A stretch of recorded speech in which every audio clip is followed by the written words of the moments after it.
要么读书，要么旅行，身体和灵魂总有一个要在路上。我是付小米，爱运动，爱旅行，爱读书。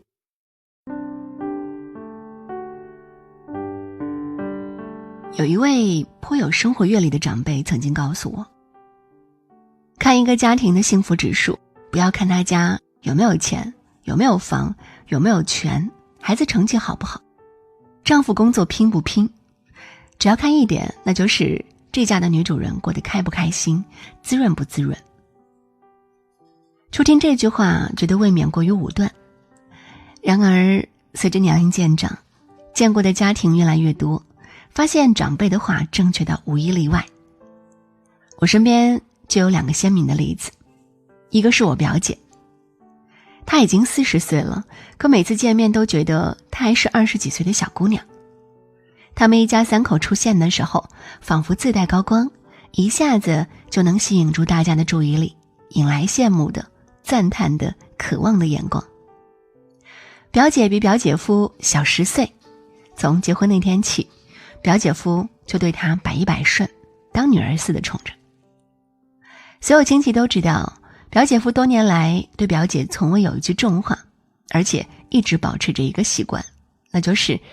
每天回到家都会为表姐准备好时令水果，切成小块端到她面前。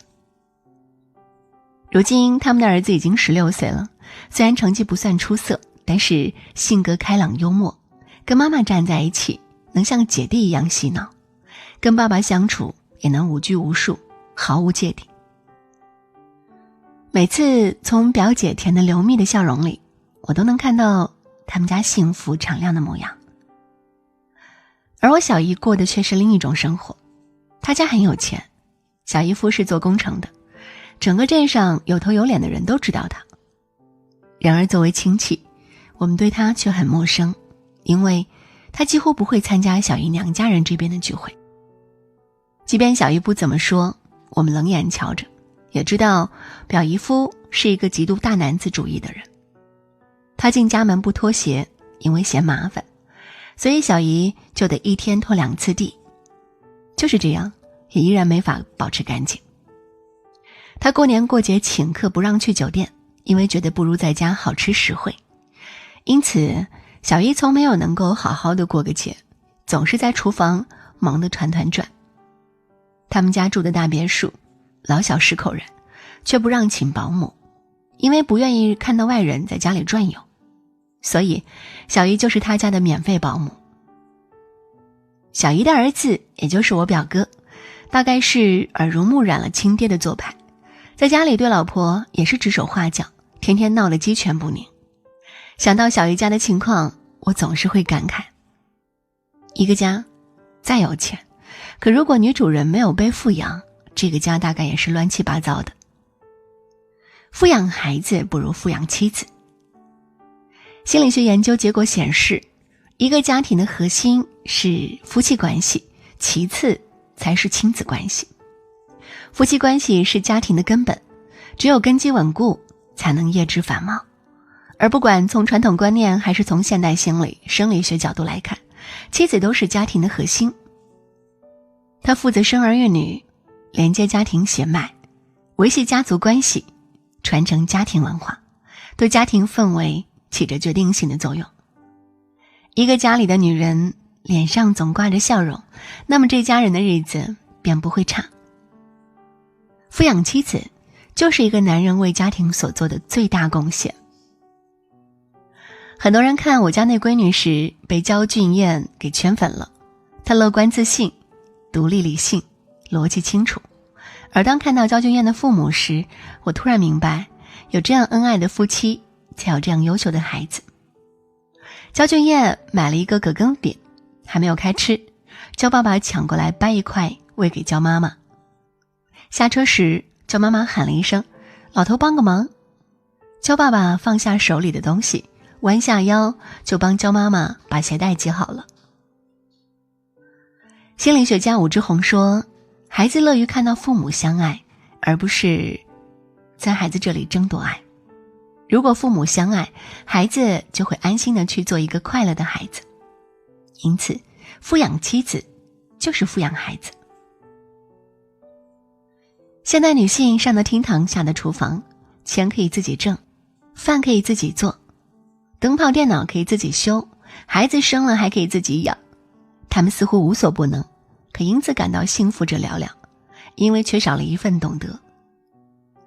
为了家庭，妻子们能够付出，也愿意付出，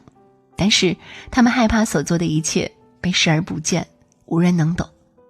所以对妻子的抚养，首先是一份懂得，哪怕是一个眼神，一句关心，一个拥抱，这一份懂得足以把所有辛苦付出变成值得。在妻子的浪漫旅行中，胡思燕谈到自己生恩亨时差点大出血死掉。坐在一旁的豆浆湿着眼睛地说，大家都说她是小公主，爱买衣服，爱花钱，娇滴滴，爱撒娇，但其实她是一个内心特别强大的有力量的女人。原来豆浆实力宠妻的背后是一份深深的懂得，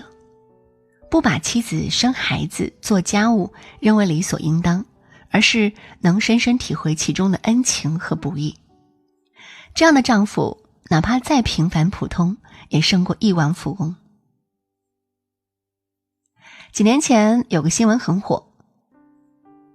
嫁给台湾富商的日本女星佐藤麻衣，老公每月给她11万人民币生活费，人却已经很久没回家了，疑似婚姻触礁。当时网上都沸腾了，很多网友玩笑说，谁给我这样的老公，不用伺候还能白拿生活费。玩笑归玩笑，如果真有个顾家的好老公，那是打死也不会换的。钱是好东西，可是人不在，再多的钱又有什么意义呢？丈夫对妻子最高级的富养，并不是给予金钱，而是付出时间。有一本很打动我的书，叫做《平如美棠我俩的故事》，这是饶平如悼念妻子毛美棠的作品集。从第一次见面到最后分别的点点滴滴，读来令人十分动容。印象最深的是，当美棠得了尿毒症之后，平如在家中自制了家庭腹膜透析设备，每次透析前都需要做好严苛的杀菌工作，房间打扫干净，连天花板都要擦干净，再喷福尔马林，用紫外线灯照半个小时，每天4次，4年之久，平如竟从来没有出过一次错。如此繁琐的工作，只为妻子能够安稳地在家治疗，饶平如从无怨言。2008年美棠走的时候，平如甚至遗憾，原本以为自己还可以坚持10几年，没想到。作家马德曾说，真正推动爱情的不是浓烈的爱，而是琐碎的光阴。而一个丈夫对妻子的富养，正是付出他那些琐碎又宝贵的光阴。都2020年了，依然有很多男人认为，我负责赚钱，你负责理家。听起来很 man， 其实是不折不扣的大男子主义。事实是，很多时候男人们打着赚钱的名号，在单位颐养天年，扯着应酬的幌子，在外面呼朋唤友，在外头玩累了，回家以我都是为了这个家为名，堂而皇之的装老爷，让妻子端茶倒水的伺候，却从没想过妻子也要工作，回来还得带娃干家务。看过一条新闻，一位安徽的孟先生向记者求助，妻子离家出走1个多月了，希望他能赶紧回家。说起妻子离家出走的原因，孟先生有几分懊悔。孩子今年2岁，总是深夜哭闹，所以妻子不得不起来陪孩子玩，但动静一大，吵到了他休息，于是他吼了妻子几句。在无数个万籁俱静的深夜，有无数个陪娃奶娃的妈妈，可是又有几个可以并肩作战的爸爸。很多女人当了妈，脾气就变差了，渐渐的整个家里也满是火药味。说说到底是为生活所迫，却没有人分担。电视剧《昼颜》说过，很多丈夫只会把妻子当成冰箱一样对待，觉得只要打开门就随时有食物能吃，明明坏了很不方便，却从来不去保养。有一个很受女性欢迎的综艺节目叫《做家务的男人》，因为这里有女人们想象中幸福家庭的模样。袁弘会在妻子张歆艺和孩子还在睡梦中时就早早起床，做好早餐，然后把妻子叫起床吃早餐，自己照顾孩子，看妻子没睡好又帮她做按摩。张歆艺只要自己吃好，把孩子奶好就行，其余的包给袁弘。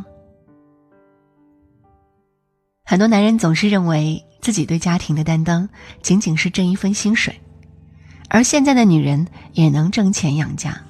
她们希望的是当自己回到家，面对一堆家务和孩子的吃喝拉撒及学业的时候，自己不是一个人在孤军奋战。她们希望能有一个人在身边，喊他就能应。她们想要一种踏实的感觉，就像《无问西东》中章子怡对黄晓明说，你就是那个帮我兜底的人，只要有你在，我什么都不怕。抚养妻子说到底就是让她觉得有依靠，有盼头，让她觉得生活虽然辛苦，但是心里却是甜的。能够抚养妻子的丈夫是善良的，更是幸运的，因为正如英语谚语所说， Happy wife, happy life。 妻子快乐了，生活也就幸福了。好啦，今天的文章就和你分享到这里。如果喜欢我们的分享，也请在文末给我们点个再看，或者转发到朋友圈。